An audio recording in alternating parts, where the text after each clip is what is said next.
우원식 국회의장 다시 한 번만 띄워봐 주세요. 여기서 지금요 제가 봤을 때 윤석열 대통령 관련해 가지고 이 탄핵 심리 관련해 가지고 우원식 국회의장이 패착을 여러 번 뒀어요. 마은혁 권한쟁이도 마은혁 권한쟁이지만 제가 다시 한번 생각해 보니까 한덕수 권한대행에 대한 탄핵 소추가 12월 27일에 있었단 말이에요. 그 투표가. 그때 제가 생각을 다시 한번 해봤어요. 만약에 우원식 국회의장이 192석 딱 나왔을 때 그때 막 고민하는 척하면서 192석 이거는 대통령 권한 대행이야. 대통령 권한 대행은 200석이 필요해. 그런데 192석밖에 안 나왔어. 200석이 아니고 2는인데 192석밖에 안 나왔어. 그럼 어떻게 해야 된다? 유감스럽게도 그 권한대행 대통령 권한대행 한덕수에 대한 탄핵소추는 통과되지 못했습니다. 이렇게 딱 선언하고 땅땅땅 두들겼으면 어떤 일이 벌어졌겠습니까? 그러면 국회를 욕할 수가 없어요. 오히려 한덕수가 욕을 먹는 거지. 야, 국회가 얼마나 민주당 입장에서는 그 헌법재판관 3명이 필요한데 그런데 거기에 대해서는 비난이 있을 수 있었단 말이죠. 왜냐하면 2024년 8월부터 그렇게 헌법재판소에서 퇴임하시는 3분의 헌법재판관님들 후임을 좀 뽑아주세요 그랬는데 안 뽑았잖아요. 어디서? 민주당에서. 그래가지고 어떻게 됐었습니까? 그래가지고 이진숙 방통위원장에 대한 탄핵소추가 그냥 지지부지 그냥 그 펜딩된 상태였잖아요. 그러니까 원주에는 민주당이 있었는데 그런데 지금에 와서 한덕수 보고 빨리 3명 임명하라고 그러니까 한덕수가 임명하고 싶겠습니까? 그러니까 탄핵소추까지 딱 됐는데 이것만 봐도 민주당이 무지하게 무도하다라고 하는 게 딱 드러나는데 그때 갑자기 우원식 국회의장이 아주 그냥 평정심 딱 유지하면서 그다음에 냉정하게 민주당 국회의원 동지 여러분 그래도 200석이 원칙 아니겠습니까? 헌법재판소법 주석서 보세요. 200석이라고 되어 있습니다. 김하열 교수님이 200석이라고 그랬어요. 그러면은 어떻게 되겠습니까? 200석이 맞습니다. 그런데 우리가 192석밖에 얻지 못했습니다. 그러니까 그 한덕수에 대한 탄핵소추안은 통과되지 못했습니다. 죄송합니다. 딱 그랬으면 야 민주당이 정상으로 돌아온 거 아니야? 이런 생각이 들면서 그러면서 어떤 비난이 누구한테 쏟아지겠습니까? 한덕수 권한에 대한 비난이 야 지금 대통령 탄핵소추가 됐는데 다른 사람도 아니고 12월 14일에 됐는데 지금 그때까지는 그 헌법재판관이 6명밖에 없는데 그러면은 탄핵소추가 된 그 대통령에 대해서 탄핵심의 절차가 진행되지 못하도록 한덕수 권한대행이 막고 있는 거 아니냐? 그때는 분위기가 그랬어요. 그때는 분위기가 그랬으니까 대통령에 대한 탄핵소추가 통과가 됐고 그때는 대통령 탄핵됐다 탄핵소추됐다 뭐 윤석열 파면 그러면서 여의도에서 막 뭐 그 젊은이들 나가가지고 막 이렇게 막 뭐 그런 제가 클럽은 안 가봤지만 막 그런 것처럼 막 이렇게 막 신나가지고 막 그러던 때가 12월 14일이었단 말이에요. 그런데 27일 날 유감스럽게 이게 안 됐습니다. 헌법재판관 임명이 안 됐습니다. 그래가지고 어쨌든 헌법재판소가 기능을 못 하고 있습니다. 어쩔 수 없습니다. 한덕수 권한대행이 중대한 결단을 내려 주셔야 됩니다. 막 이랬으면 그러면은 그때부터 동남아 타이 선생님 자꾸 감사합니다. 그러면 어떻게 됐겠는가? 그러면요 한덕수 권한대행이 임명할 수밖에 없었어요. 제가 봤을 때 1월에 최상목 같이 2명만 임명한다 할 수도 없었어요. 1월 달에 압박을 견디지 못하고 어쩔 수 없다. 그러면은 3명을 임명을 갖다 하자. 그다음에 거기에다가 만약에 공수처에서 쓸데없이 대통령에 대한 체포영장 같은 거 발부받지 않고 집행하지 않고 그냥 가만히 원칙대로 있었으면 만약에 그때 공수처에서요. 만약에 민주당에서 야 공수처 니네가 이번에는 한번 좀 떠줘야 되는 거 아니야? 그러면은 제가 만약에 오동훈이었다라고 하면요. 저는요. 있으면요 민주당에서 막 이렇게 해야 되는 거 아니야 그러면 제가 듣보잡 공수처장이 저 공수처장인데 듣보잡인데 사실 저 판사밖에 안 해봤고 변호사 조금밖에 안 해봤고 그 다음에 제가 검찰 해본 거는 오동훈이나 저나 검찰 15 그 연수원 2년차 때 몇 달 해본 게 그게 전부인데 제가 어떻게 수사를 갖다가 합니까? 그러면 너 왜 공수처장 왜 하려고 했는데 그냥 출세하고 싶어서 한 거지. 엉엉엉 울면서 내가 진짜 수사할 줄 알았나? 나 그냥 시켜달라고 해. 누가 다 시켜줄 줄 알았나? 윤석열 대통령이 그 이명신 검사 그 수사 잘하는 이명신 검사님을 갖다가 공수처장으로 임명할 줄 알았지. 누가 나 같은 듣보잡 판사 출신 변호사를 공수처장으로 임명할 줄 알았나? 저 못해요. 그래서 엉엉엉 울고 그냥 가만히 있었으면 저 그냥 뭐 그러면서 속 터져 그러면서 경찰한테 했으면 이게 딱딱딱 진행됐었으면요 지금 윤석열 대통령은 빼박이에요 제가 봤을 때. 그러니까 만약에 우원식 국회의장이 원칙대로만 갔었으면 그러면요 제 느낌으로는 1월 달에는 한덕수 권한대행은 3명을 마은혁 포함해서 3명을 다 임명할 수밖에 없었을 거고 그러면 생각보다는 좀 시간이 지연이 됐겠죠.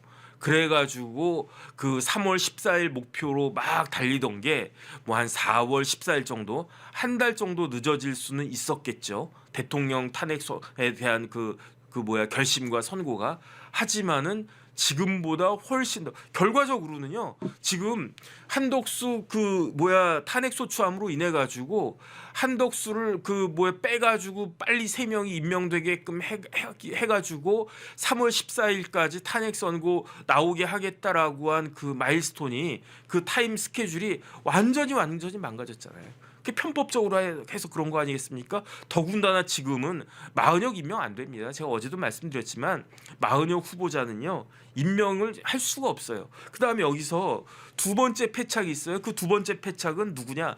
마은혁 사진 좀 띄워봐 주세요. 두 번째 패착은 민주당이에요. 민주당. 제가 봤을 때 저는 아직도 이해가 안 되는 게 마은혁 저보다 대학교 선배님이시니까 저보다 대학교 5년 선배님이신데 저도 시험 무지무지하게 늦게 붙었다고 그러지 않았습니까? 저하고 윤석열 대통령하고 공통점이 여러 개가 있는데 그중에 대표적인 게 사법시험 붙은 나이가 같아요. 그런데 마은혁 선배님이라고 하겠습니다. 대학교 선배니까 마은혁 선배님은 저보다 대학교는 5년 선배인데 사법시험은 1년 선배라고요. 1년. 그러면 마은혁 선배는 저보다도 사법시험이 4년이나 더 늦게 붙은 거예요. 그러니까 30대 중반에 사법시험 붙은 거예요. 30대 중반에. 근데 저는 참 무섭다는 생각이 들어요. 왜냐하면 무슨 목적이 있었던 거야 마은혁은. 내가 꼭 판사가 되어야 할 목적이 있었다는 생각이 듭니다. 왜냐하면 저도 노장이거든요. 왜냐하면 딱 가보니까 다 저보다 막 어린 애들이고 그 다음에 제가 저희 조가 20명인데 저희 조에서 나이 많은 걸로 위에서 넘버 5 그 정도 됐거든요. 저보다 나이 많은 사람들 중에 공부 잘하는 사람이 있었나? 잘 기억이 안 나는데. 나이 많아가지고 붙으면요 나가서 변호사 할 생각하고 그다음에 짜증나고 그러지 뭐 이렇게 누가 열심히 합니까? 어린애들 재학 중에 막 시험 붙은 그런 사람들 한동훈 누구 신무정 막 이런 애들은 막 눈에 불을 켜고 공부해가지고 나 판사로 출세할 거야 나 검사로 출세할 거야 나 김현장 가가지고 난리는 변호사 될 거야 이러지. 저 같은 사람들은 그럽니까? 그런데 마은혁은 그 나이에 30대 중반의 나이에 결혼해가지고 애도 있고 다 그런 사이에 공부를 열심히 해가지고 판사 성적이 그렇게 좋진 않았던 것 같아요. 그래도 어쨌든 판사 임관할 성적을 얻어냈다는 거잖아요. 그 이야기는 뭡니까? 마은혁은 꼭 판사가 되어야 할 그런 어떠한 미션이 있었던 거 아닌가? 저는 그런 생각이 들어요. 그런데 그런 마은혁을 누가 임명했느냐? 헌법재판관 후보자로 민주당에서 임명한 겁니다. 그런데 지금 제가 봤을 때 마은혁 마은혁 후보자가 헌법재판관 후보자로 지명됐다는 이야기를 듣고 놀랐을 사람들이 있어요. 누가 놀랐겠습니까? 1번 문영배도 놀랐을 거야. 2번 김영두는 아주 그냥 황당했을 거야. 3번 정영식 그것도 놀랐을 거야. 4번 조한창 재판관도 같이 그 뭐 선출이 됐지만 하지만 야, 저 사람이 헌법재판소 헌법재판관 격이 떨어진다 이런 생각했었을 거예요. 왜냐하면 마은혁이라고 하는 사람 개인을 뭐 폄훼하겠다 그런 이야기가 아니고 헌법재판관이라고 하면요 대법관하고 진짜로 동격이에요. 대법관하고. 그러니까 그 지금 헌법재판관 중에 커리어가 제일 좋은 분이 누구라고 그랬습니까? 그 김영두 재판관이란 말이에요. 김영두 재판관은 법원행정처 차장하셨던 분이잖아요. 법원행정처 차장하면은 그러면 웬만하면 대법관 가고 그 다음에 약간 조금 삐끗했다 그러면은 헌법재판관 가시고 그런단 말이에요. 그런 분들이 헌법재판관인데 야 어떻게 일개 부장판사가 고등법원 부장판사는커녕 일개 지방법원 부장판사를 헌법재판관으로 임명하지? 그러니까 탈이 난 거예요. 만약에 마은혁 후보자가 아니고 마은혁 부장판사가 아니고 김영두 재판관 정도 되는 커리어가 되는 사람을 민주당에서 우리한테 2명 임명할 건데 하나는 정계선 넣고 하나는 김영두 재판관 정도의 커리어를 가진 연수원 뭐 한 25기 뭐 한 26기 아니 뭐 24기 한 요 정도 되는 그런 무난한 사람을 그 헌법재판관으로 민주당에서 추천했으면 첫 번째 한덕수 권한대행이 이 세 사람을 거부할 명분이 없어져요. 명분이 확 줄어들어요. 한덕수 권한대행이 왜 임명을 갖다가 했겠습니까? 임명을 갖다가 거부한다고 했겠습니까? 일단 정계선만 해도 찜찜해. 그런데 그 촉이 딱 맞는 거였어요. 한덕수 그 권한대행이 제가 말씀드렸잖아요. 20대 뭐 중반에 거의 그 재학 중에 합격하지 않았나? 그 행정고시를. 그래가지고 20대 한 중반부터 사무관, 서기관, 그 다음에 부이사관, 과장, 그 다음에 이사관, 국장, 그 다음에 관리관, 실장 한 다음에 차관하고 장관하고 그 다음에 국무총리하고 대사까지 하고. 그러니까 딱 보면은 공무원 오래 한 사람들은요 촉이 딱 있잖아요. 이 사람 어떨 것 같다. 이 사람 어떨 것 같다. 제가 봤을 때 한덕수 권한대행이 정계선 재판관 딱 봤을 때 느낌이 쌓였을 것 같은데 이 재판관 이 정계선 원장님 만만치 않을 것 같은데 그 다음에 거기에다가 한술 더 떠가지고 마은혁 내가 어떻게 마은혁하고 정계선을 임명할 수가 있겠는가. 이거는 내가 무슨 수를 써서라도 내가 세상에 욕 먹는 사람 누가 줬습니까? 저도 막 댓글 이렇게 막 보면요. 저 막 욕한다고요. 뭐 저 새끼 뭐 한 딸 새끼, 저 새끼 뭐 윤빠 새끼, 저 새끼 뭐 대통령한테 뭐 받았어. 이런 이야기 들으면 막 짜증 나지 않습니까? 내가 무슨 내가 나이가 몇 갠데 내가 뭐 누구를 갖다 뭐 그렇게 하나? 저 욕심 없어요. 그다음에 저 뭐 그냥 그만두려면 그만둔다니까. 그런데 그런 이야기 딱 들으면은 저도 사실은 살짝 기분이 안 좋지. 그런데 한덕수 권한대행이라고 해가지고 욕먹고 싶겠습니까? 한덕수 권한대행은요 이미 할 거 다 하신 분이에요. 이미 노무현 대통령 때 국무총리까지 하신 분이야. 그거를 제가 봤을 때 윤석열 대통령이 뭐 어떻게 보면 삼고 처리했을 수도 있어요.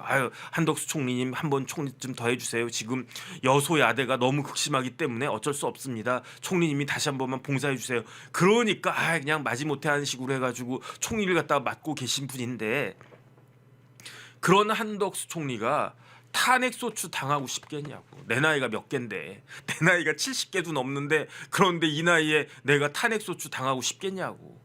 그 한덕수 권한대행은요 탄핵소추 안 당할 수 있었어요. 탄핵소추 당할 일이 없었어요. 그냥 좋아 그래 뭐 귀찮아 뭐 마은혁 정계선 알아서들 하슈 뭐 조한창 당신이 알아서 하슈 이래가지고 3명을 딱딱딱 임명했으면 한덕수 잘한다 박수 받고 역시 우리 편이네 뭐 이런 이야기 듣지 않았겠습니까? 그런데 한덕수 권한대행은요 정계선 아닌 것 같아. 마은혁 쎄. 이분들을 헌법재판관으로 임명하면 우리나라에 득될 게 1도 없겠다. 그러니까 그 정계선 재판관 어떻게 했습니까? 우리 은혁이 오빠를 갖다가 은혁이 오빠랑 정계선 그 법원장이랑 서부지법에 같이 있었잖아요. 우리 은혁이 오빠를 갖다가 천에 그래가지고 그 다음에 심지어 나도 임명을 안 해? 아주 그냥 뭐라고 그럴까 사심인가? 그래가지고 뭐라고 이야기했습니까? 한덕수를 파면할 헌법수호의 이익이 한덕수 파면에 따른 국가적 손실보다 크다도 아니고 압도한다고 그랬잖아요. 아, 결정을 무슨 또 압도한단 말을 갖다 쓰나. 마르코리 선생님 감사드립니다. 그러니까 다시 한번 돌아가면 민주당이 마은혁 같은 사람 아니고 정상적으로 누가 봐도 헌법재판관 깜이라고 생각되는 분을 지명했었으면 이 사단이 나지 않았을 거고, 그랬으면 어떻게 됐겠습니까? 헌법재판관 8명이 아니라 9명 완판됐을 거고, 그렇게 임명된 헌법재판관이 그 뭐라 그럴까, 그 윤석열 대통령을 탄핵한다라고 인용 쪽에 쓰겠습니까? 기각 쪽에 쓰겠습니까? 제가 봤을 때는요, 만약에 김영두 재판관 같은 분을 민주당에서 추천해가지고 표결해가지고 그게 딱 올렸으면은 첫 번째 한덕수 권한대행이 그 사람을 임명하지 않을 도리가 없었을 거고, 그 다음에 임명된 그 사람은 정계선보다는 좀 순한 맛이라고 하더라도, 문영배보다도 좀 순한 맛이라고 하더라도, 그렇다고 하더라도 제가 봤을 때는 탄핵에 찬성한다라고 했었을 거고, 그러면 김영두 재판관도 에이 나도 찬성 이렇게 해가지고 최소한 6대3, 그러면 6명이 똘똘똘 뭉치게 되면, 그러면 박근혜 대통령 때랑 똑같은 일이 벌어지는 거예요. 약한 고리 뭐 조한창 재판관 해가지고 아이 그 조 재판관 그 지금 뭐 그 통일돼야 되는 거 아니냐, 6명 똘똘 뭉쳤다. 그 다음에 아이 그 뭐야 김복형 재판관도 아 넘어오세요. 그 다음에 정영식 재판관도 주심이긴 하지만 아 그래도 어쨌든 그 뭐야 재판관님도 이렇게 하셔야 되지 않겠습니까? 그러면은 아이 모르겠다, 어쩔 수 없다, 이래 가지고 절차가 끝났을 수도 있었는데, 민주당의 욕심과 우원식의 욕심이, 그 다음에 뭐 오동훈의 욕심이, 여러 가지가 아주 복합적으로 작용해 가지고 지금과 같은 그러한 상황이 벌어진 것이 아닌가, 저는 개인적으로 그렇게 생각을 갖다 하고요. 그 다음에 이번 주에 선고가 나올지 안 나올지 모르겠습니다. 그래서 저는 여태까지 어떻게 생각을 했느냐, 선고가 빨리 나온다 그럼 인용이다 이렇게 생각을 했거든요. 그런데 이제 한덕수 권한대행에 대한 선고 결과를 딱 보고 생각이 조금씩 바뀌고 있어. 어떻게 바뀌고 있느냐, 아 선고가 이번 주에 나오면 그러면 오히려 기각이나, 결론은 기각으로 나올 거예요. 왜냐하면 각하가 있어도 그게 이제 본안 판단 한계 되기 때문에 기각으로 나올 거고, 다음 주에 나와도 과연 인용 결정이 나올 수 있을까? 그렇다라고 하면 문영배 재판관이 과연 그 어제처럼 그 피청구인 그 뭐야 대통령 권한대행 한덕수에 대한 탄핵 소추를 기각합니다, 이렇게 어제처럼 문영배 재판관이 힘이 그냥 다 빠진 그런 목소리로 그렇게 본인 입으로 아 피청구인 대통령 윤석열에 대한 탄핵 소추를 기각합니다 이렇게 이야기할 수 있을까? 저는 그거는 못할 것 같은데, 그렇다라고 하면 시간은 자꾸 가는데 그 다음에 선고는 다가왔는데 뭐 이런 이야기가 되지 않을까, 저는 그런 생각이 드는데, 또 지금 윤석열 대통령과 관련해 가지고는 워낙 반전, 아니 소설도 이렇게 쓰면요, 드라마가 작가가 대본을 이렇게 쓰면요, 이거 진짜 대본대로 되는 건가? 누가 대본을 이렇게 썼지? 헌법재판소에 대본 쓰는 놈 있다고 그랬는데, 그렇게 대본 쓰면요 욕 먹어요. 이건 막장 드라마라고. 그렇기 때문에 예측하기가 무지무지하게 어려운데, 그런데 어쨌든 빨리 그래도 한덕수 권한대행이, 한덕수 총리님이 제자리로 이렇게 돌아오셔가지고 그냥 덕수 초등학교 간판만 봐도 반갑더라. 오늘 제 말씀은 여기까지 드리고 내일 다시 또 인사드리도록 그렇게 하겠습니다.